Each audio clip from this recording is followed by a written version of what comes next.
Hey friends, and welcome to the Happy Hour with Jamie Ivey podcast. I'm your host, Jamie, and I'm so glad you're here. Each week on this show, I invite a girlfriend to join me and we chat about the big things in life, the little things in life, and everything in between.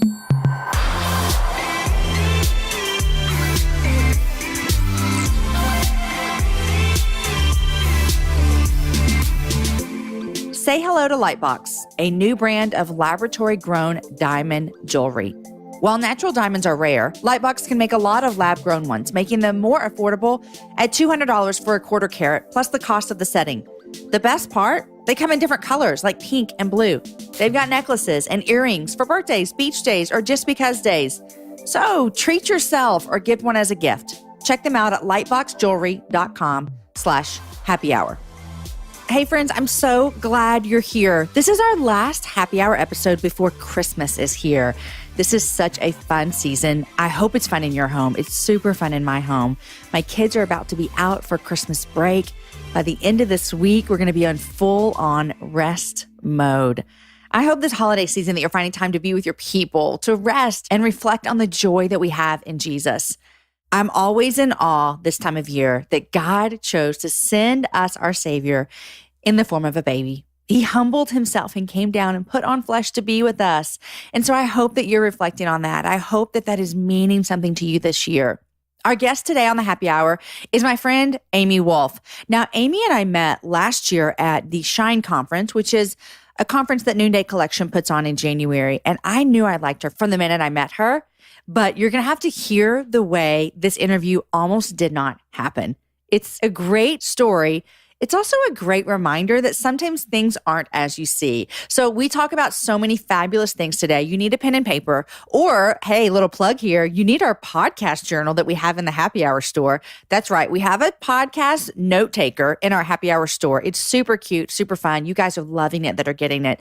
Find that. You'll need it for this episode, you guys.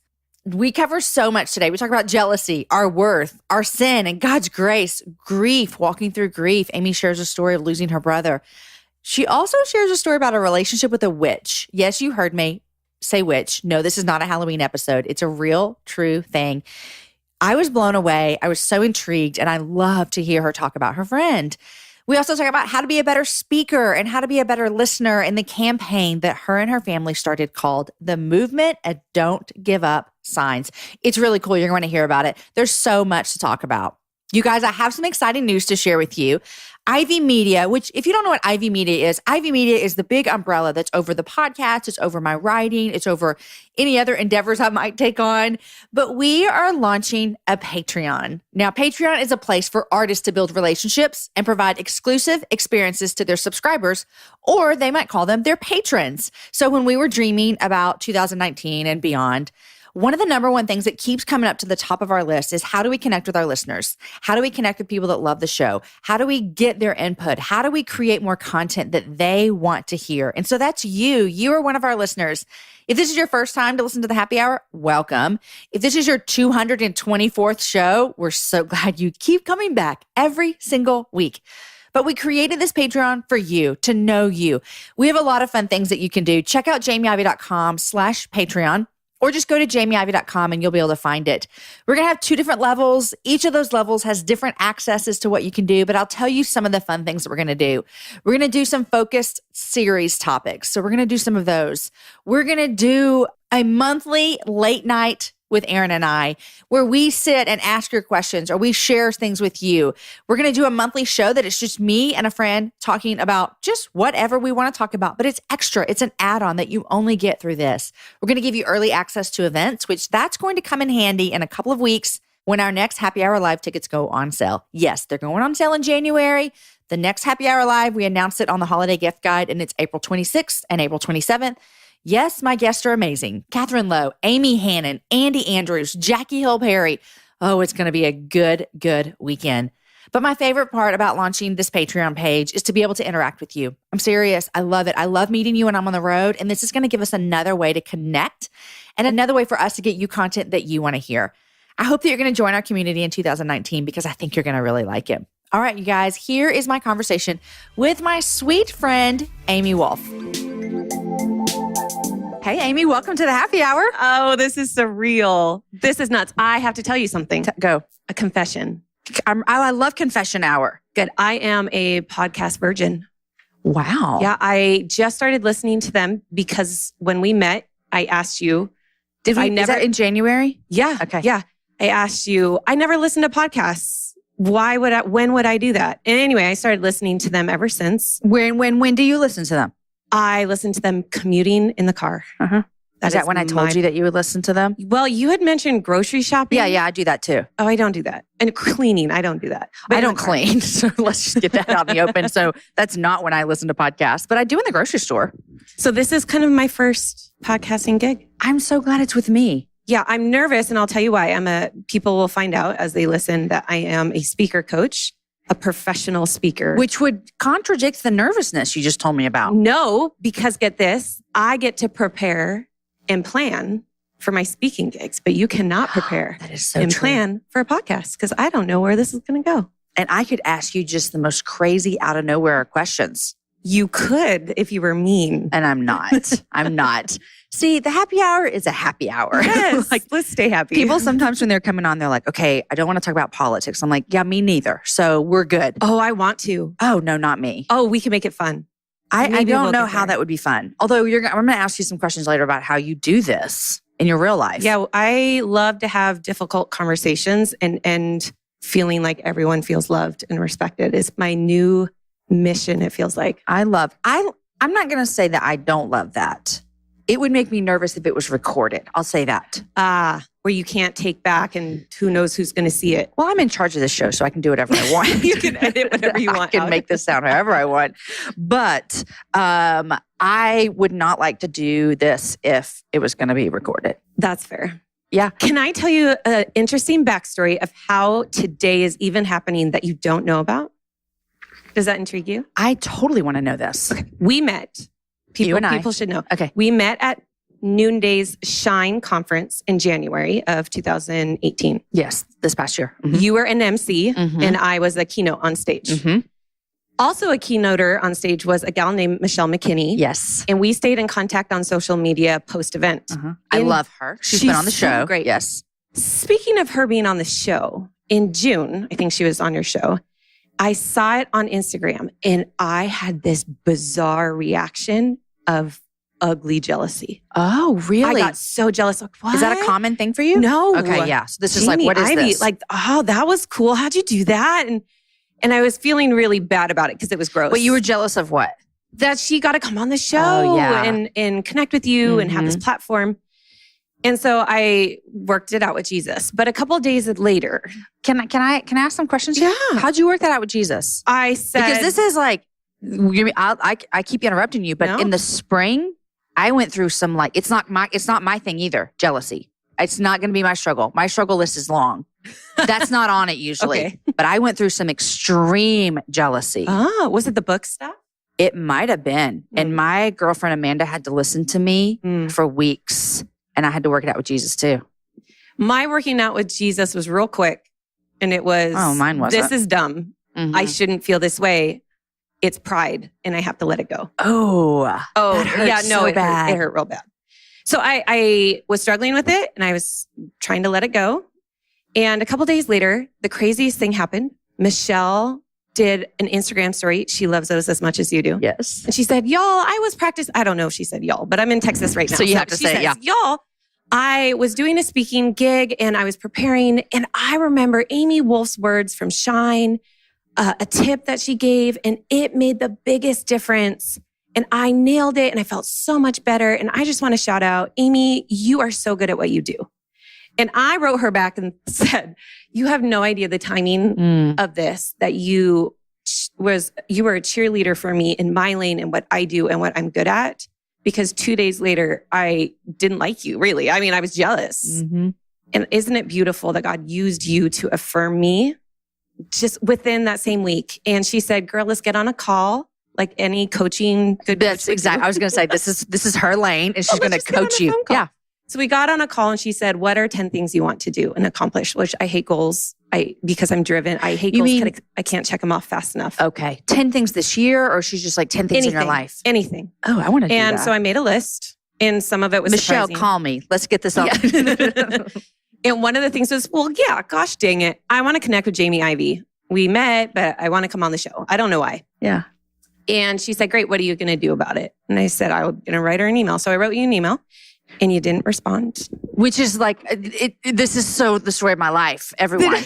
Okay, well, I knew I was coming to Austin because I just got done speaking at a conference yesterday. I knew I was coming here. So I sent a follow-up email. Hey, Jamie, don't mean to pressure you, but I am coming in town. If you want to get together, here's a bit of my story. If you want some speaking tips. And then nothing. And then here's where your mind starts to create a narrative. I'm feeling so bad right now. No, it's okay because there's a twist. But I was feeling like I'm unchosen. I'm not good enough. I don't have enough followers. You're making up stories. So finally, it's the week I have to book my travel here. And I send you an Instagram message. And I don't want to push you, but I just am seeing. And you said, what email? I never got an email. And that makes me feel so happy. Yes, it wasn't you. It was a typo. Oh, you were sending it to the wrong. It was a typo in the email. Because then you told me what email you sent it to. And I was like, that's not how it's spelled. No. And Okay, now I feel so much better too, because I remember how this went down. So here I've learned, number one, don't be jealous of other people's success. Number two, don't make up stories in your head. Number three, ask for what you want. Jamie, I'm coming. Do you want to interview? And then when you ask for what you want, you cannot attach your worth and value if it's a no.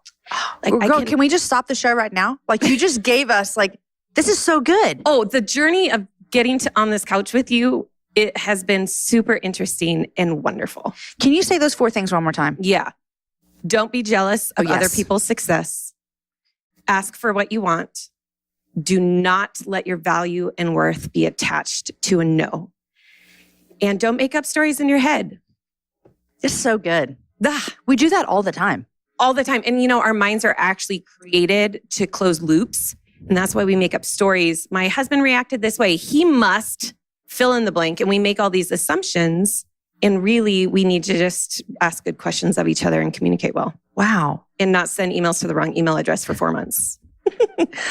That is such a hard feeling, though, when you feel as though no one's responding. And I jokingly, I do struggle with emails, that wouldn't have been the weirdest story if I had just forgotten, because they just get pushed down to the bottom. And then 3 months later, I'm like, oh, here's this email. But it is so true how we do that is I told you I just walked into the room, I told you what a doctor said to my kid at a doctor's appointment this morning. And I heard it as, you're a bad mom. Yeah. He didn't say that. I don't know if he meant that or not, but he did not say you're a bad mom. But that's the story you told yourself. The story I told myself. Why he said it the way he did. And I've been thinking about it the entire 45-minute drive to the Noonday offices where we're sitting right now of, why does he think I'm a bad mom? Right. He didn't say that though. And we do that. Right.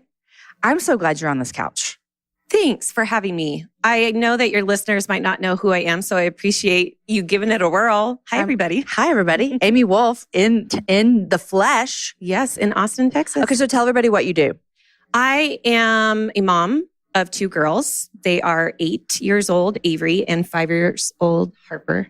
I've been married to my husband, Jake, for 13 years. We met in high school, but we were not sweethearts. I was going to say, because I always tell my kids it's not real. No, it can't happen. I know it can, but the odds, the odds are not in your favor. No. And we were on and off. We got married after college, but yep, we've been married. My day job is that I own a company with my father, and we provide coaching opportunities in small groups or one-on-one to help people with their speaking skills, presentation skills.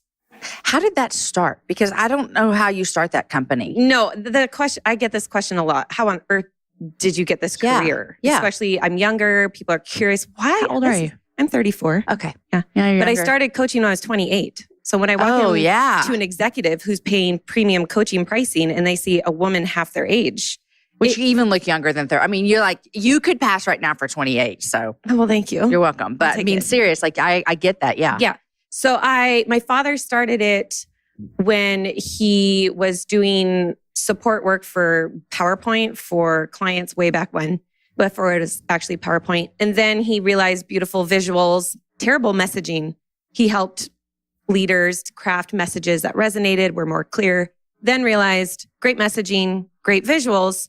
But if you get up there and tank in how you deliver it, it doesn't matter what you paid me to make all those other things good. What then became very quickly into the business was mostly coaching, where now we get with people and we do the awful videotaping method. I did not bring it today. I cannot even imagine doing that though. Yeah, it's painful. And then everyone thinks it's awful. And then they're so grateful that they had a truth teller come in and give them clear guidance on what to do, not to do. What are your defaults? What are your mannerisms? They're relieved, a little nervous, and then pretty relieved when they walk out. I think it's even easier though, because there's no emotional attachment to you guys. No. You know what I mean? Like if I had to stand in front of like my girlfriends, which I trust them, but I would also, my mind would tell me stories that weren't true. Yeah. When they would tell me things, I would be like, well, they think I'm awful at this and they don't know why I had this job. But you, I'm like, I'm paying you money. You better tell me something. Yeah. Like you're not going to be like, oh, you're awesome. Because then I'm like, I want my money back because I know I'm not awesome. Well, what's wrong is when people ask for feedback, generally they get, oh, no, that was good. Yeah, good job. When that's not helpful or specific, and sometimes that's not honest. You know what's funny is I get to speak and travel around and do that. And it's like one of the most, when I say this, it sounds like I'm not serious, but I'm so serious. Every single time I step on a stage, and I speak mostly in church settings, only church settings. Sure. Every time I step on a stage, I am so grateful that whoever brought me in trusts me to speak into their people. Yeah. Do you know what I mean? Like, oh yeah. I don't take that lightly for a split second. And so it's a big deal to me that they would say, we trust that whatever comes out of your mouth, we're going to agree with. Yeah. It's scary. Yeah, it's trust. And you want to be responsible with the trust. do want to be responsible. Do you want to hear my top 3 tips for anyone speaking anywhere ever? Yeah, I do. Yes. So this would, if you lead an IF gathering someday, I've heard people in their careers, people at PTA meetings. I was going to say, even like moms stepping up in front of or dads, I'm not going to just, whatever. Yeah. TED Talk speakers, I work with them developing their TED Talks. And here's the tips for everyone I give. Number 1, do you know your content? Yes. Because if you don't know what you're going to say, it's never going to feel good and it probably won't look good.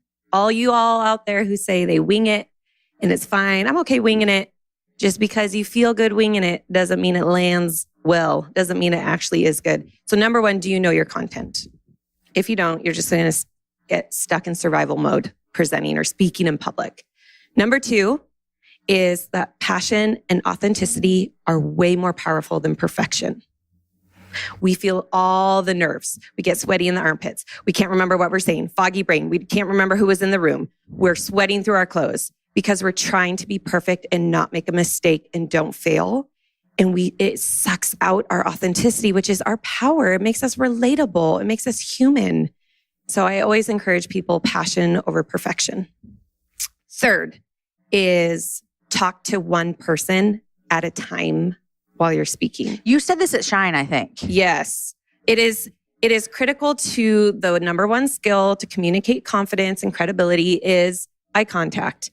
And the way that I've found people to embrace my coaching, which is talk to people for 3 to 4 seconds per person in a rhythm, that they say that is way too long. And my pushback is when we're sitting across from each other, we can hold eye contact out for a few seconds. Why, when we're on our 2 feet in front of a room of just 10 people, do we scan and stare at our shoes and stare at our visuals or whatever else is in the room? So the concept of only talking to one person at a time, that speaking is just a series of one-on-one conversations in the room. It downplays any anxiety about speaking in front of a large group because you're only talking to one person at a time. And you come off looking way more comfortable, even if you don't feel it. The beauty of the skills is that you can come off looking really comfortable. And the idea is eventually you feel more confident too. I love it. Whenever I speak, I try, my goal, and this doesn't happen often just because of how many people are in the room, but my goal is to look at every single person in the eyes. Like I feel connected when I look in people's eyes. I don't know if I do 3 to 5 seconds. I'll have to think about that next time. I have some of your video up on my computer. We can look at it afterwards. I came in and you were watching me. But I try to look at everybody. And I want to tell you this, Amy. Let's talk about this for a second. So I try to scan the room. I try to look at everybody. But then there's always that person who is a good listener. Yes. Like they have the good listener face. I won't say it on here because there might be kids listening and this is like a faith-based show, but the resting bee face. Sure. Okay. You could call it, I guess, a resting grumpy face, whatever. Yeah. But that is a real thing. It is so real. And so whenever I'm scanning, I usually try to, but there's one person that I'm always going to come back to because I feel connected to them. Okay, let me tell you why I tell people not to do that. Oh my gosh, why? I thought I was doing such a good job. No. Okay, as a speaker, we feast off of nonverbal feedback during speaking. Yes, Nodding, if there's someone smiling. that has the grumpy face, I can't look at you. No. Here's the problem. Number Okay. one, not everyone is an emotive listener. So they could be agreeing with you and be moved by your thoughts and ideas and stories. Oh, it's They're so just true. not going to show it. Yes, there'll be an angry person and I'll be like, they hated me. They think what I said was dumb. And they'll come up to me after and be like, that was so amazing. Right. I loved what you said. And I'm like, really? The point is so that while you're speaking then that they feel engagement from you like any other person in the room. Instead of just a happy avoiding person. them. Mm-hmm. The second is you can creep out that happy person real quick. Because you I keep don't coming back. stay there, but I will keep coming back because they make me feel so safe. I mean, if we were going to get picky and nuanced, I would say, how often do you come back? It makes sense to me, but if it's every other... No. Okay. No, because I'm a big scanner. Okay. All right. Well, that's Look, I'm trying to tell you. No, Amy, I'm okay. I'm okay. Oh, it's such a vulnerable... When we're speaking our ideas to others, no matter what environment, whether it is church or nonprofit work or corporate world, which is mostly where I'm at. Yeah.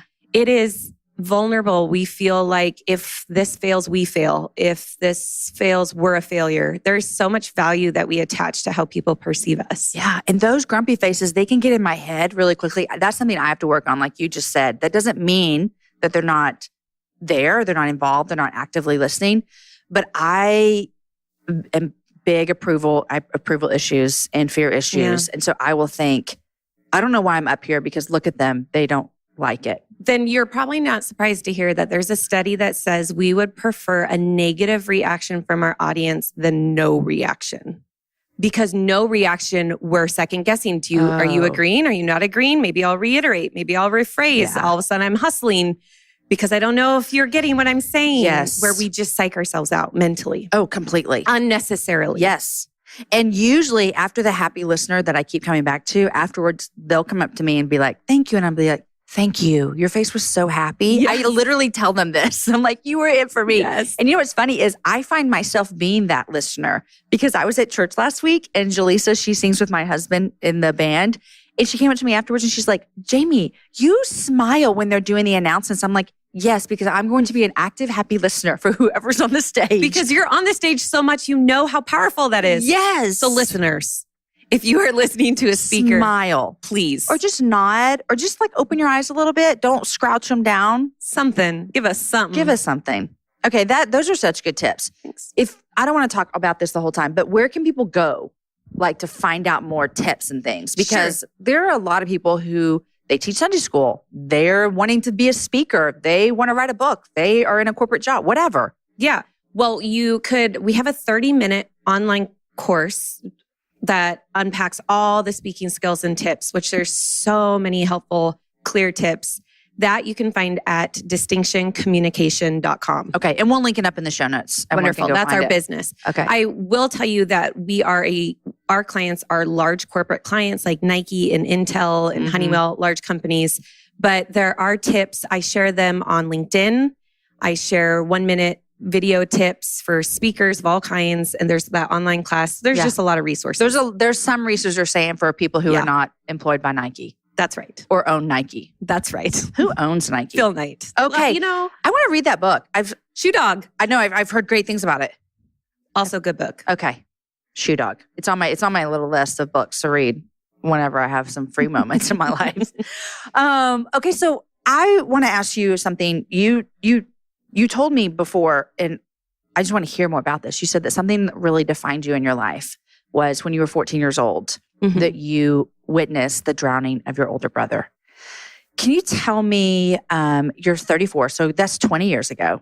And so I want to go back to that because I think that I want to hear about how does a 14-year-old deal with grief? And then what does that look like for you 20 years later of still dealing with grief and probably dealing with emotions that you might not have understood at 14? Yeah. Take me back to that. Yeah. Jeremy was great. He was an annoying big brother. And so when people ask me, do you have any siblings? My answer is, yeah, I grew up being teased and teased about boys. And he was a really wonderful young man. When I was 14, we went out to a lake after a church service on a hot summer day. And we were swimming across the lake. A friend and I decided to stay back, and him and his friends decided to swim across. He got tired and turned around to come back. And I heard commotion, walked to the edge of the shore, and saw that he was struggling. It was odd because of the way the lake is. He was actually close to shore, but it was really deep. And so I was talking to him, float on your back. And he tried, but he was just exhausted. So I watched his last breath surface to the top of the water, not really realizing, in shock of what was happening. Then I had to call my parents and tell them, come out to the lake, something's wrong. And people tried to dive in and help, and his friends tried to help. It was a really traumatic experience. And when people ask me, do you have a problem with water? Do you have a problem, any trauma? Have you been to counseling? My journey in my grief, number one, everyone's journey is unique. So I want to put that out there. But I had real instant peace, which feels like a miracle, where I wasn't mad at God. That came later, actually. But the madness, the anger. The anger came later in college when I was more willing to wrestle. I was in a community that let me wrestle. Yeah. I really quickly decided that either, number one, God is good, or number two, God is not. So is he sovereign or is he not? And at 14, just very quickly, I decided God is sovereign. He was good the day Jeremy died, that I will not understand. I will not make sense. My mind wants to. My heart wants to. It cannot. It doesn't have capacity to. And not only that, but I will live my life in a way where I want to matter and leave a legacy, because I don't know if I have just 18 years like Jeremy did. So it was really defining, and it still defines me. I would say that grief has changed as I've had children, and they talk about Uncle Jeremy all the time. My 5-year-old talks about him almost every day. Wow. Like just bizarre almost. And new levels of grief of the uncle that never got to be, that they don't know. So the grief has evolved. The anger came briefly in college when I started thinking, why? That was crummy. Why did you do that? Why did you take him? But I have to tell you, every year we go to the lake where he died and we throw flowers on the water. And it is a place of serenity and peace for my family, which is bizarre. Yeah. But we go there and we're reminded that life is short and we have to make it matter. We're grateful for who Jeremy was and that we got time with him. And for me personally, I'm reminded that I'm on a mission and that this life is not it. My mission is here, but this isn't the end. This is really, really, really temporary. Yeah. Yeah. When you say that you had these moments of, if God is sovereign, and then you said, yes, he is, he's good. Was that at 14? Yeah. I mean, that's bizarre to me, Amy. Yeah. Don't you think so? Totally bizarre. That's why I feel like it's a miracle. What's difficult for me is when I hear people's stories, it would be really easy for me to say, at 14, I had peace. God is so good. But there are people who are in grieving right now, and they don't feel the peace. And I want to encourage you. God is good through all the trials and every stage of grief. Our openness, our willingness to hear, our capacity to hear and believe ebbs and flows. And that's why we need to surround ourselves with a community to be gracious and listening, and then remind us gently at the right time of these truths. But yeah, at 14, it was kind of crazy to have the amount of peace I had. In fact, my parents, I remember a friend coming into my room and asking me questions, and I realized my parents had sent them. And they sent them because my parents were concerned. Is Amy grieving? Is she okay? Is she traumatized? But really, I really was okay. Yeah. That has to be just you looking back and seeing the hand of God on your life as well, Yes. because that is not a natural mature thing I have a 14-year-old. That is not a natural, mature thing for a 14-year-old. When I was 15, a year after he died, I was reading in Luke in chapter 2, and it described a prophetess named Anna. She had lost her husband, and the story describes her keep coming back to the synagogue and praying and proclaiming God's goodness. In my study Bible at the time, it was a youth study Bible, it had said in the column, Anna was a spokesperson for God, and she didn't believe that the best for her life had already happened, but that it was still coming, and she was faithful to God. It was then at 15, I said, God. Even when her husband had. Yes. Yeah. At 15, I said, God, I want to be your spokesperson. Put people in my life that have lost a sibling, and I will, in a sense, redeem the pain I feel, because there was still pain. Yeah. Redeem the pain I feel, at least by being able to offer empathy where no one else might be able to. The beauty of that throughout my life of mentoring several girls who have lost siblings is wild, the connections that have happened. And I feel like if we can move through our pain and do that genuinely, we can offer whatever suffering that we've experienced in our life as a gift of empathy to someone else who's experiencing the same thing.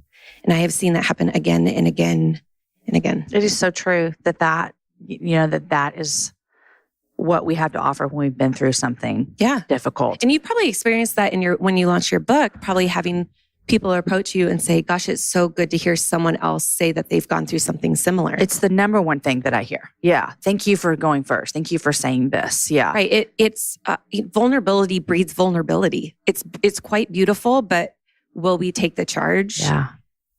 I guess that's the question that some of us aren't ready. We're not in the place in our journey where we can do that. We have the capacity for that. But it is a beautiful part of healing when you can link arms with other people. We always say, you don't want to be a part of a club of sisters who have lost a sibling, but it's good to know you're not alone. So I get to not say welcome to the club because it's horrendous, but that you're not alone. Yeah. Yeah. Mary Beth Chapman was on the happy hour. And it's a mom, and she lost her daughter in a tragic accident on their property, and one of her other kids was involved. And so all of those siblings, she talks about her kids and how they've walked through grief together.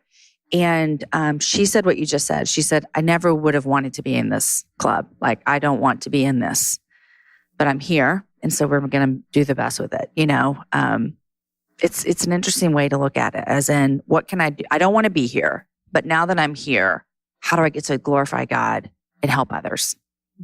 Which we could fill in the blank for that club. Right. I mean, if you have a child with special needs. Yes. If your husband's walking through depression, if you're walking, whatever, fill in the blank. Absolutely. And that's your club. Yeah. Now, I feel like, and I don't know, I could be overstepping here. Has that tragedy in your life led you into other endeavors that you do now? Well, what's fascinating, yes and no. Okay. Yes. When everything builds on everything, right? I mean, when I read that about Anna in Luke, I decided I want to be an inspirational speaker when I was 15. Wow.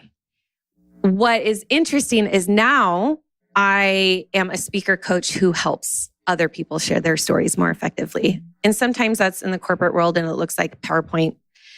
But other times working with some mutual friends that we have, Jessica and Jenny and you, where there's such deep meaning behind the message. And I get to come in as a professional cheerleader. What can we do? So I'm helping other people use their influence, just nuancing it, fine tuning it, being good stewards of that influence. So I get to do it in such a different way. Does that do it for you? There are times when I wish I do a lot of corporate speaking. That's my gig. There are a few times that I have had opportunity to share more of a personal story. And we were talking about this before we started recording. I was asked to speak at a women's conference or a women's retreat for our church. And I thought, oh, Bible. Oh gosh, who am I to teach Bible? And it's not that God doesn't work in me and move in me and I've gotten wisdom, but there's this imposter syndrome of who am I? Oh no, people know more than me. So as I get from corporate and get more opportunities into personal, I start to have that imposter syndrome. That imposter syndrome. And when we were talking before we started recording, I mean, I struggle with that big time and have to it's like I have to tell myself, I told you what my husband says to me all the time is they invited you to speak here because they want you to speak here, not because they want anyone else, because they want you. And so I have to kind of just tell myself that over and over again. Okay, God, you've gone before me. They invited me here. So I'll be Jamie and I don't need to be Jenny or Jen or Elisa or Jackie or who, fill in the blank. That's right. And we could always play that game. Always. Yeah. And we just got to shut those voices up. Yeah. And own where we are. Like we talked about, you got an invitation, accept it, that you are wanted, that your voice matters, whatever your perspective is, and not let those lies get to you. Support for today's show comes from Lola. Lola is a female-founded company offering a line of organic cotton tampons, pads, liners, and more for female health. I love that Lola makes ordering my feminine hygiene products quick and easy. Here's my favorite part, you guys. You know this about me, is that I love anything that is delivered to my door. And Lola does that. They come in a well-designed, discreet box, personalized to have the right variety for my needs. You get to choose your mix of products, the absorbency level that you need, the number of boxes, and the frequency of delivery. And everything is delivered on your ideal schedule. It's super flexible. You can change or skip or cancel anytime. I have a daughter who's one day going to be needing her own Lola box of products, and it makes me really grateful that she's going to have the opportunity to use a product that is safe for her body. Guys, right now for my listeners, that's you guys, you're going to get 40% off all subscriptions. Visit mylola.com and enter Happy Hour 40 when you subscribe. Don't forget, you guys, these products are safe for your body. You can make your own timetable of when you need them delivered, and you can change, skip, or cancel at any time. Okay, guys, I also want to thank, as a supporter of today's show, Third Love. Using millions of real women's measurements, Third Love designs its bras with breast size and shape in mind for an impeccable fit and incredible feel.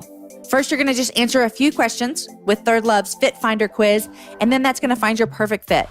They offer double the number of sizes that most brands offer, cups A through H, and bands up to 48.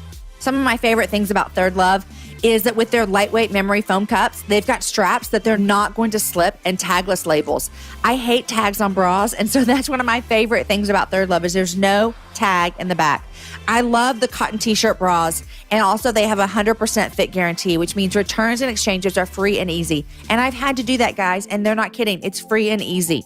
I wear these bras almost every day because they are so comfortable. Third Love knows there's a perfect bra for everyone. So right now, they're offering my listeners, that's you, because you hear me in your ears right now, they're offering you 15% off your first order.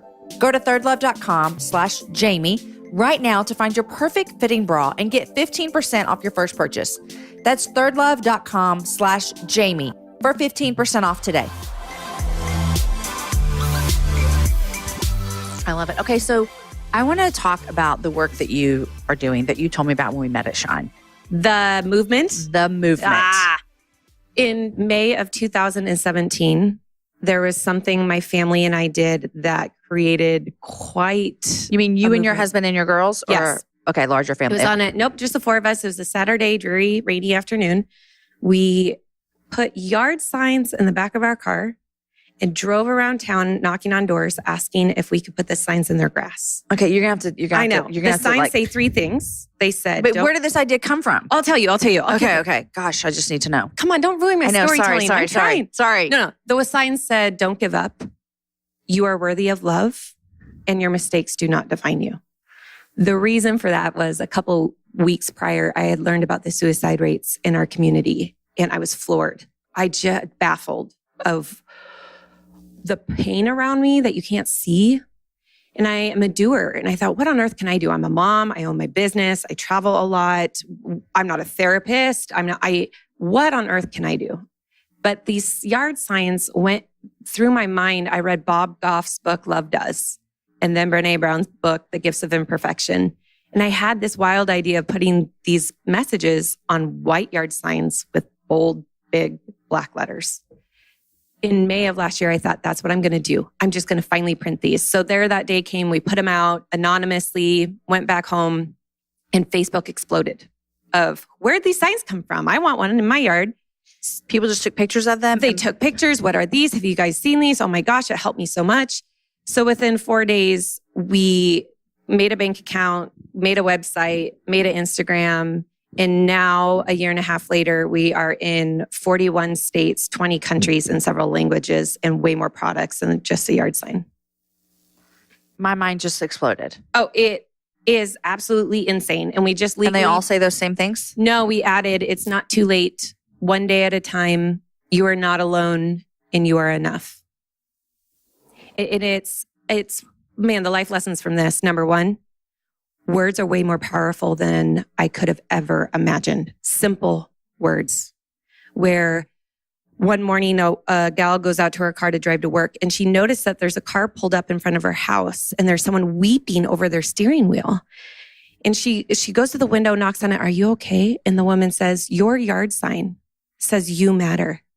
And I cannot tell you how absolutely important and divine in the timing of seeing that today. So they cry before they head off to work. This is crazy. I mean, the moments between strangers, one of the most beautiful byproducts is seeing how if you walk around with love tokens in your pocket or signs in your yard, the beautiful human to human connection, just exchanging hope and love with other people.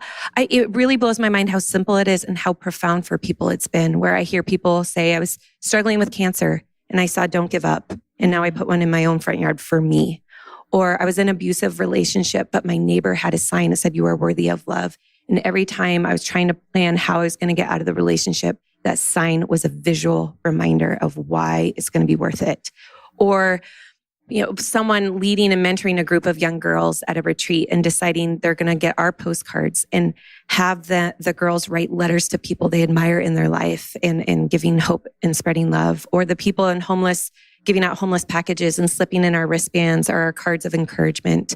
Or, Phil, I could go on and on about the stories of how people, prison ministries, all sorts of ways that people are using the tokens that we sell at cost. We don't make any money. That we sell at cost and make it accessible to everyone to spread some hope. And this is just something you and your husband started by putting signs in someone's yard. I got interviewed recently about it and they asked, so where did the PR come from? We've been on the news in Ohio, in Dallas, in California, in Portland, Oregon, where we're from. How did you get the PR? They're like, what firm are you using? Yeah. And I would say they called me. They found me. It is so striking when you see a sign. It is so unexpected that people get curious, and we don't put our website on the sign or a hashtag on the sign. And that was really okay. Well, how do they decision. find you? Google. Wow. I think.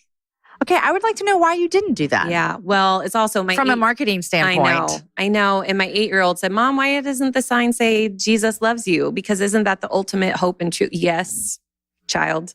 But that was a difficult decision too, is to keep the true source of hope off the sign.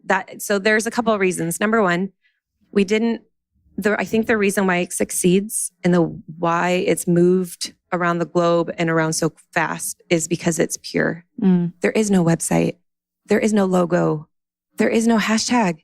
It's so unadulterated, especially with all the different yard signs we're seeing around. Yes. So it keeps it pure. And I know that if people wanted to, they can find us. So that's big. The reason why we kept faith out of the movement completely is because the messages would get filtered out real fast by a lot of people if they felt like there was a religious agenda. Okay. And I know people are thirsty for this kind of hope and reminder and love. And I didn't want anyone to count themselves out. Oh, that's a Christian thing. Now, some people see through it a bit and kind of ask me about my story, or they'll send me emails saying they're suffering with something. And I will say, can I pray for you? So sometimes it goes there and it's meaningful, but there have been some interesting decisions we've had to make along the way as it's gotten more exposure. Those are very interesting decisions. I mean, as someone who believes that our true hope comes from Jesus. Yes. But I can see, because I know when I drive down the road and you see the cheesy billboard that's like, if you were to die tonight, do you know Jesus? You know what I mean? Yes. And I know where they're coming from because I want everyone to know Jesus. But it does get discredited, oh, that's kind of cheesy, And so I can see how that decision must have been so difficult. Yeah. And this kind of flows into another passion of my life, but there are times when our love is generous enough, pure enough that people get curious. What? Like, who are you? Where did this come from? And that is what I'm a black and white thinker. I'm a rule follower. And if this happened 10 years ago, I would put Jesus on a sign. But I've realized the value of coming alongside people in a way where they feel like there's not an agenda to the conversation, and opening up my heart and mind to listen and empathize. And I don't have to come with guns blazing, but that it does come out that I do get opportunities to share about the why. And I do get opportunities to share about my conviction and my faith, but I'm a little less abrasive about it. And I feel like I've let the Holy Spirit really do the work of changing and stirring, and I just show up ready. Well, actually, the Holy Spirit is the only one that can change. Yes. So let me just say that. Yeah. And it's not how many times I can reference Jesus in a conversation with my neighbor. Yeah. So what you're saying is, which is what I think that you're saying, and I like, is that I'm going to love people. And when they ask, why are you so loving? You get the opportunity to say why you're so loving. Yeah. But you don't have to lead with, I love you because Jesus loves me. But you can say, I love you. I'm going to keep loving you. I'm going to keep serving you. And then the curiosity of, you're so kind to me. Where does that come from? Then it leads to, this is where it comes from. Right. I love that. Now, I have a question for you. And I am going to be honest. I'm like so curious about this. And also so like, I don't even know where this is going to go or what she's going to say. But you told me about some conversations that you're having, and I don't even know what this means. With a witch. No, I know. I didn't even know those existed.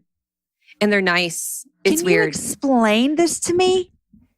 And I'm gonna. There's no joking aside here. I'm not being flippant. I'm being serious, and that's your words. You told me that, friend. I get it. A year ago, I can't discern God's voice very clearly in my life. It's not obvious to me. It's not clear to me. It's not often. And that has been a struggle in my journey of comparing how God speaks to me with others. But there was a crystal clear moment last fall when God said, I need you to go be in the world, Amy. And being a black and white person, I'm like, that's going to hurt. And he said, I need you to get some thick skin. A month later, I meet you, I meet Jessica Honegger, I meet Jenny Allen, and I'm thinking, wow, there's this whole other deeper platform over here. And it was like, God was like, I need you in the world where it is messy. And I thought, this is weird timing. And then I meet with Jenny Allen and we're having this discussion and something strikes me and it's, do I hate my own sin?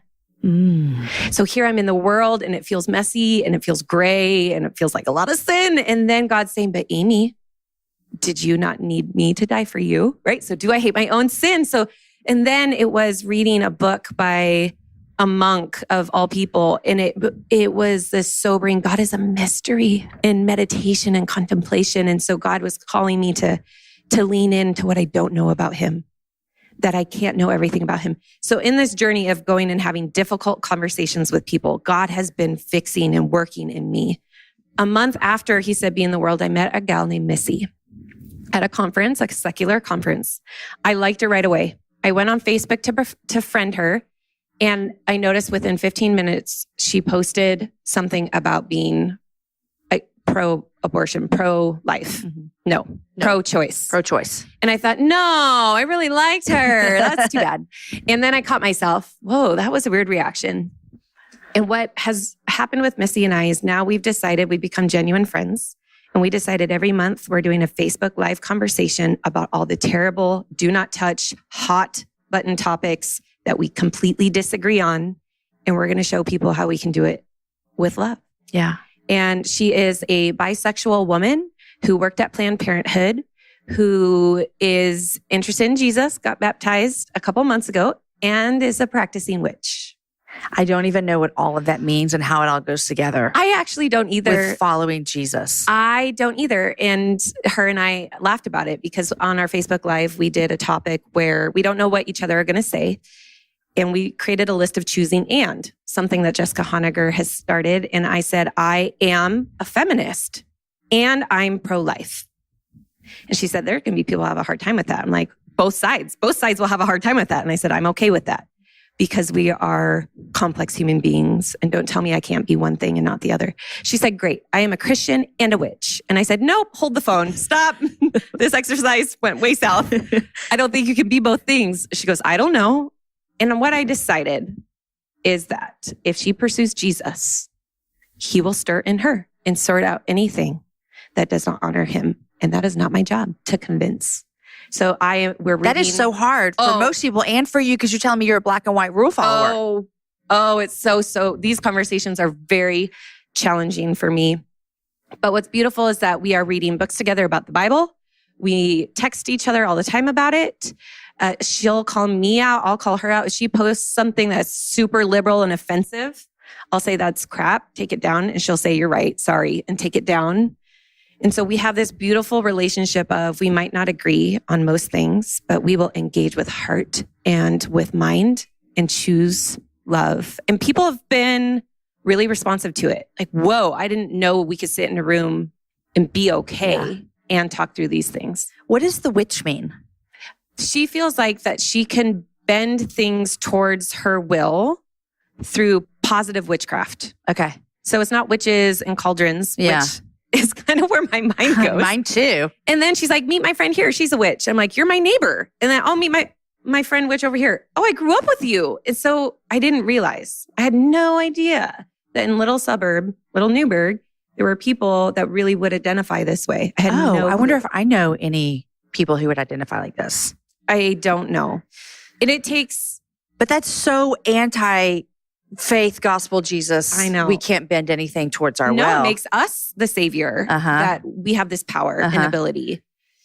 And you're just like, would you tell her I disagree with that? Well, she knows. Okay. And so in your head, you're also like, I can't convict your heart. I can't change your heart. Only the Holy Spirit can do that. Yes. Yeah. Yes, totally. So I also have to think accept it's a little bit humbling to engage in these difficult conversations because I know, number one, my agenda really is not to change her mind. It's can we engage this way? Because if she is pursuing Jesus, he'll talk to her and work in her heart. Yeah. It's his job, not yours. I'm not here to change anyone. You know, it's interesting because with a lot of hot topics in the world, like, we don't have to talk about it, but because I'm like, I don't like talking about hot topics when they're recorded. But I'll give an example that's something pretty hot here in Texas, maybe not as much where you are in Portland, which would be immigration. Yeah. And so big topic of conversation. And I would go to the extreme to say that I think that this is a really extreme statement what I'm going to make. And I think I can stand by it. I'll sleep on it and see if I stand by it. But I think that the people who are so vocal and so for sending every person back who is here illegally, like they're just like, we don't care, send everybody back.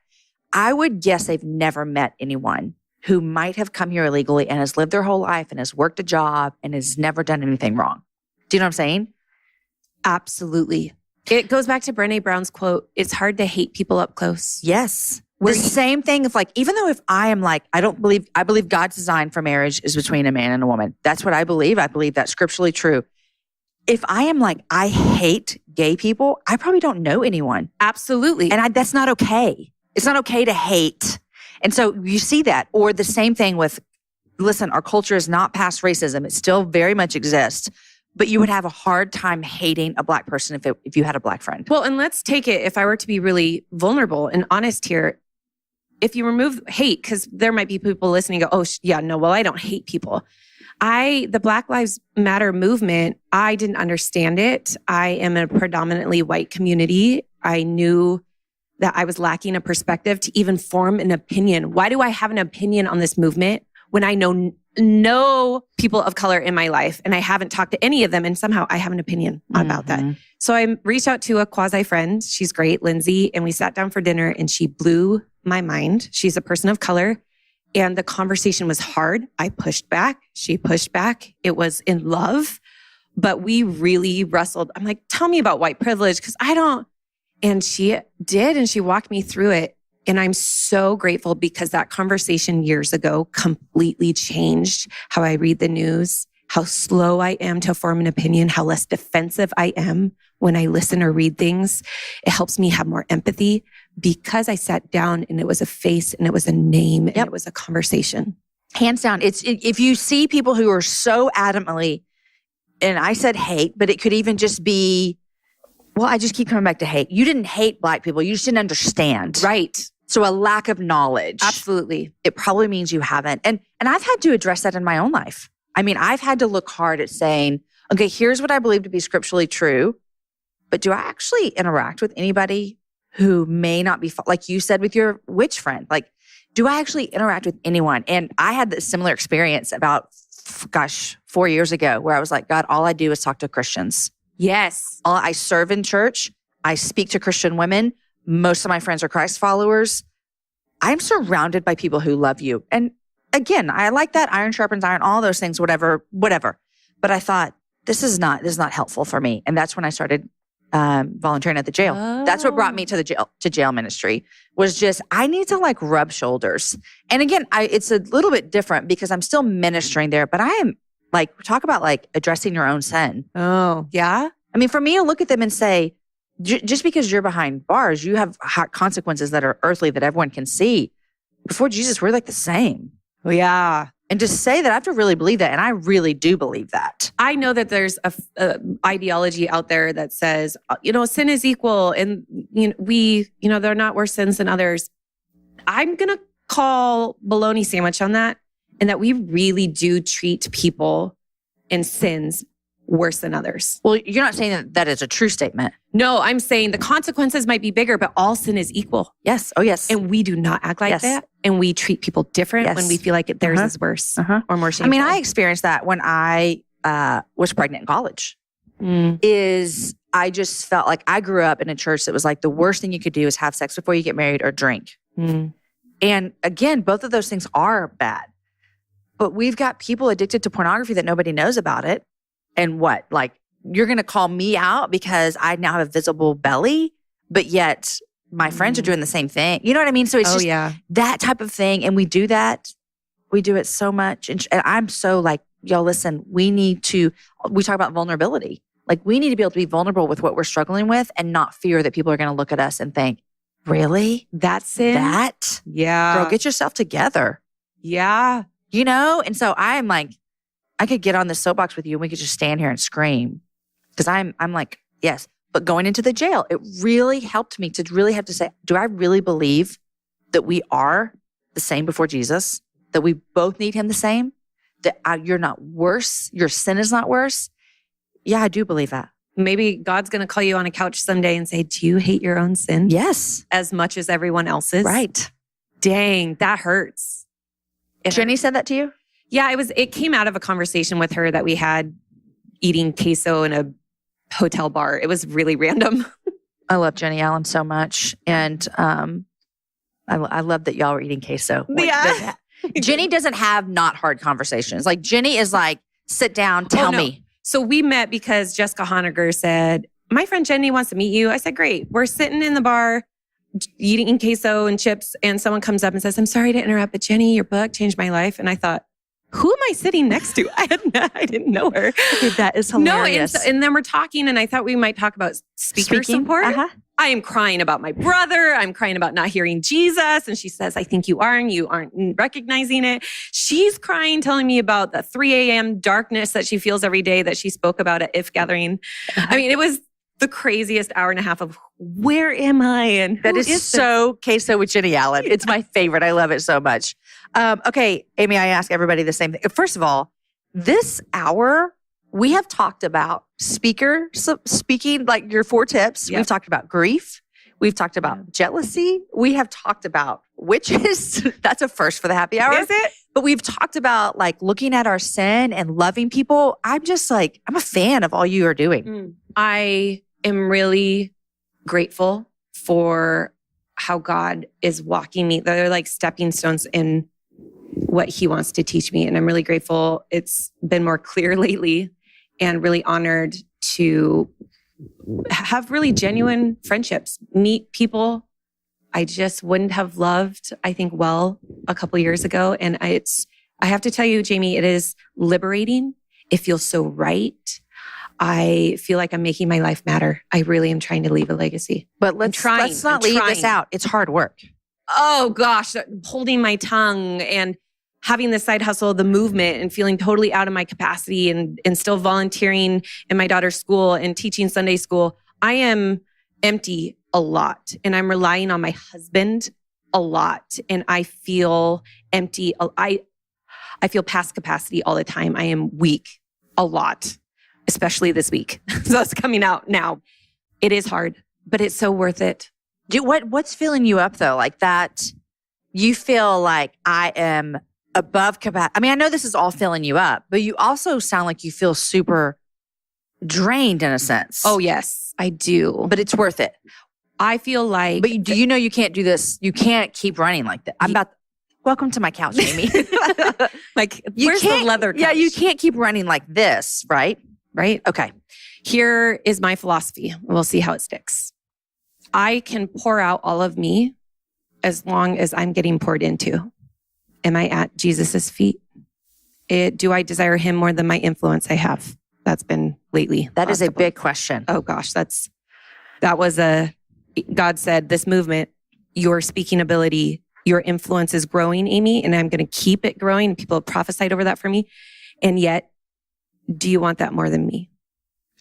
Dang, are we not done yet with these life lessons? So it is hard. As long as I'm getting poured into, I will pour out. And that pour into is Jesus. It's also my husband. I have a phenomenal family that supports me. I have a phenomenal friend group from college in particular that pour into me, and they know who they are. I love them dearly. They'll call me out. They'll pray. They'll laugh. And so I am getting poured into. So you are getting poured into. I am. Okay, good. Thank you, Counselor Jamie. I had a little concern. I love it. Okay, so I end all of my interviews asking, what 3 things are you loving? What are you reading? So what are you loving? Yeah, I have overthought this question for the last month and a half. I am so excited. Okay. But I already read, if you say the same things, I've already read them and I have thoughts. Oh, good. I have 3 things I really am loving right now that I did not pre-plan a month and a half ago thinking about this. Mindy May's Market is an Instagram boutique I had no idea about. Wait, you buy clothes? Yes. This is my weakness in life. Oh gosh, they have a product called the Double Hoodie, and it is so comfortable. It is so stylish. They have 30 different options. Wait, does online. she create these? Because I'm feeling like I've heard of her, but I have no idea their story. I just buy their stuff. Okay, Mindy May's Market. I'm seeing it on my Instagram. Super cute stuff, high quality, beautiful, soft. I'm loving their double hoodie and their cowl neck sweatshirts. Okay. Okay, second And you're in Portland, and so I bet you wear sweatshirts a lot. They're not in Portland. Oh, no, you are. Lots of sweatshirts and hunter boots and all the things, wool coats. I have hunter boots too. I love them. Oh, I love them. Second thing I'm loving is Noonday jewelry. Now, I know we're sitting in the Noonday headquarters right now, but it's the only jewelry I wear. Is that true? It is true. And it is absolutely true. I will not buy or wear anything else because every time someone says something, I get to say, these are from Vietnam or these were handmade in Peru. And I get to tell them that there's this company that provides dignified wage for people trying to work themselves out of poverty. It is people's reactions. I carry business cards with my ambassador. And listen, there's nobody in this room watching you say this. No. My ambassador, Elle, she gave me her business cards and I hand them out like hotcakes. I need to have my ambassador give me business cards. Yes, I tell you, I am recruiting people for Noonday almost once a week. I'm giving out a card. Krista, get me some business cards. Really, Noonday has shifted my thinking in that to solve really complex problems like poverty. I do work in Rwanda a lot and I've seen it. And I really believe through Noonday's influence on me that dignified jobs is a holistic solution, a very big piece of the solution. It's like a long-term solution. It is not like a quick fix of handing someone money. Oh no, which can actually make things way worse. Way worse. We've seen that in countries. But it's like that old saying, give a man a fish. I'm making, and he'll feed him for a day. Teach him how to feed a fish. He'll feed him for a lifetime. You got it. I did it. Okay. Third thing I'm loving. So Mindy May's Noonday for sure is Sour Patch Kids came out with mango flavor and watermelon. Watermelon's been around a while, but mango and there's one more and they're so good. I don't like Sour Patch Kids and I don't like mangoes. So I'm out on this one. I know. Are you a salty? Yes, I'm very much a salty. Don't give me the sweet. I will eat the Reese's, but it also has that peanut butter in it. So it's sad. I feel like our potential friendship just suffered like a when bit. you go to an airport, would you bring some Sour Patch Kid or a movie? I bet you get them at the movie theater.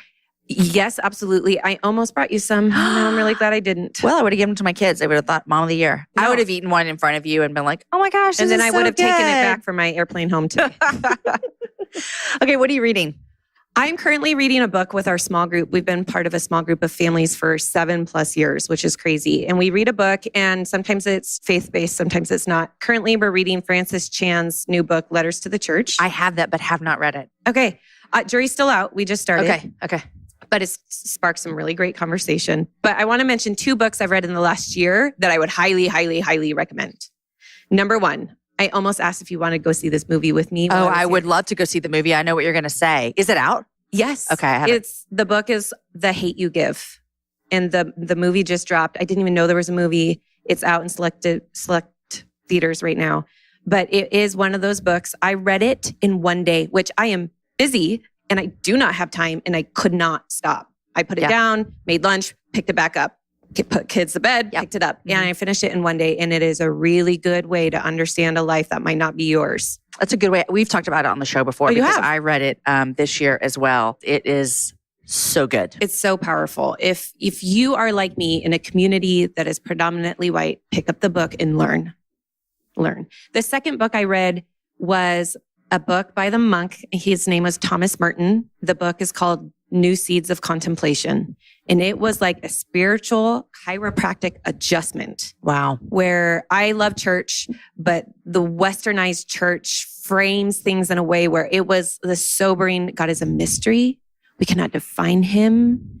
To be silent and in solitude. I feel like those are things we don't practice nor accept, that we cannot understand the breath of God and the might of God. And it just brought me into this place of the unknown, and it was refreshing. That sounds refreshing. Oh, I highly recommend it. I mean, there are obviously Catholic parts that I didn't resonate with, but it was so good. I will recommend it to anyone. Okay. And it's not boring. It kind of sounds boring. It's not. I love it. Amy, thank you. Guys, don't forget, Third Love is passionate about the perfect fit, and they believe that it's time for your bra to fit you, not the other way around. I agree with them, by the way. Their collections are designed by women for women, so you will love the way you feel under each and every look. And now they offer over 70 sizes and more than a dozen styles, so you'll find the perfect bra for every moment and every outfit. Get 15% off your first purchase by going to thirdlove.com/Jamie today. Okay, guys, did you love Amy as much as I told you would? Okay, let's go all the way back to the beginning of the conversation. Remember, she said those 4 things? In case you forgot, here they are. Number 1, don't be jealous. Number 2, don't create stories or narratives in your mind. Number 3, put the request out there for what you want. Number 4, your worth is not attached to the outcome of that request. I loved when she said those things. Write them down. Go to the show notes. We'll have them there for you. Towards the end of our conversation, I hope you heard Amy share that all the things she is focused on doing and being has been so incredibly powerful in her life. And it does take a lot of work. It's hard, but it is so worth it. Guys, today's show was edited by Chris with Podshaper, and the music was developed for the show by Matt Graham. Next week, my guest is one of my favorite guests that I've ever had on the show. Might be a guest that's been here the most. It is my husband, Aaron Ivey. He's joining me, and we're going to look back over 2018 and ahead to 2019. We kind of get carried away, and nothing's inappropriate, you guys, but we crack ourselves up, and it is a really hilarious conversation. But we look back on 2018 through the eyes of our company and through the eyes of our personal life, what we did and what we have to look forward to in 2019. You're going to love the show. It's the day after Christmas. Listen while you're traveling. Put your headphones in and go for a walk to kind of walk off all the pie you ate. Anyhow, if this feels weird, I'm signing off for the second to last time for 2018. But I can't wait because 2019 is going to rock. You guys, enjoy your week. Share the show with a girlfriend and have a happy hour with a friend.